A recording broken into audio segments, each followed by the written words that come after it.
Ano nga ba ang ibig sabihin ng ipanganak na muli? Papaano tayo maipapanganak muli? Ito ba ay isang relihiyon? Ano ang sinasabi ng Biblia tungkol dito? Bakit napakahalaga nito sa buhay ng Kristiyano? Ang salitang born again o maipanganak muli ay mababasa sa Biblia sa Juan chapter 3 verse 1 to 12. Inilalarawan dito ang kawili-wiling pag-uusap ng Panginoong Hesus at ng isang lider ng relihiyon sa Jerusalem na si Nicodemus. May isang Pariseo na ang pangalan ay Nicodemo, isa siyang tagapamahala ng mga Hudyo. Isang gabi, pumunta siya kay Hesus at sinabi niya, "Rabay, alam naming isa kang guro na nagmula sa Diyos dahil walang makakagawa ng mga himalang ginagawa mo kung walang tulong ng Diyos." Sinabi ni Jesus, "Sinasabi ko sa iyo, kung hindi ipapanganak muli ang isang tao, hindi niya makikita ang kaharian ng Diyos." Sinabi ni Nicodemo, "Paano maipapanganak muli ang isang tao kung matanda na siya? Pwede ba siyang makapasok sa sinapupunan ng kanyang ina at maipanganak muli?" Sumagot si Jesus, "Tinitiyak ko sa iyo, ang isang tao ay makakapasok lamang sa kaharian ng Diyos kung siya ay maipapanganak muli sa tubig at sa espiritu. Ang ipanganak sa laman ay laman at ang ipanganak sa espiritu ay espiritu. Hindi magbabago ang isang tao hanggat hindi siya isisilang muli o mapapanganak na muli kahit ilang beses pa siyang magsimba.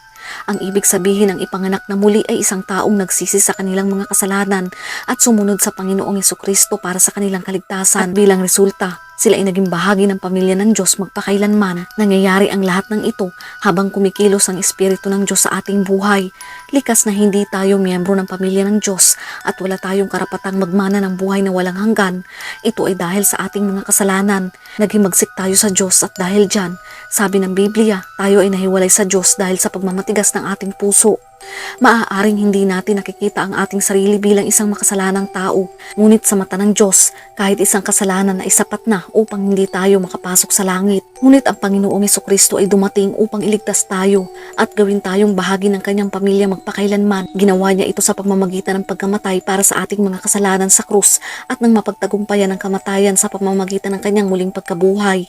Nalaman natin na tayo ay talagang makasalanan at karapat-dapat sa walang hanggang kaparusahan. Ngunit kapag tinanggap natin ang Panginoong Jesucristo bilang Lord and Savior ng ating buhay, tayo ay muling espiritual na isinilang sa pamilya ng Diyos. Sinasabi sa Biblia sa 1 Pedro chapter 1 verse 23, "Sapagkat muli kayong isinilang, hindi sa pamamagitan ng kapanganakang may kamatayan, kundi sa bisa ng buhay na di nagbabagong salita ng Diyos."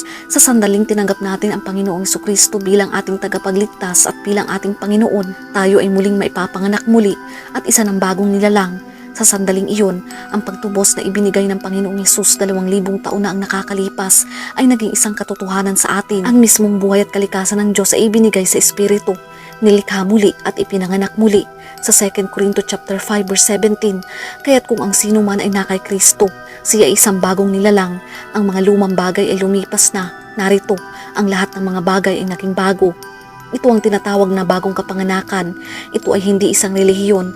Ito ay hindi pagsali sa isang simbahan, kundi isang relasyon sa Diyos at ang muling pagsilang ng iyong espiritu. Kapag naipanganak kang muli, lumipas ang mga lumang bagay, pagbabago ng pag-iisip, kamatayan sa kasalanan, paglipat mula sa kadiliman patungo sa kaliwanagan.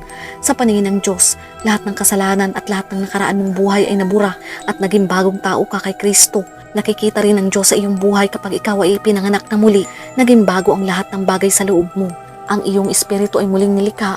Lumipas ka mula sa kamatayan tungo sa buhay. Kaya lahat ng tao, maging Hudyo man o Hentil, ay kailangang ipanganak na muli bilang mga espiritual na binhi ng Panginoong Jesucristo. Sa Mateo chapter 28 verse 19, "Kaya tumayo kayo, gawin ninyong alagad ko ang mga tao sa lahat ng mga bansa.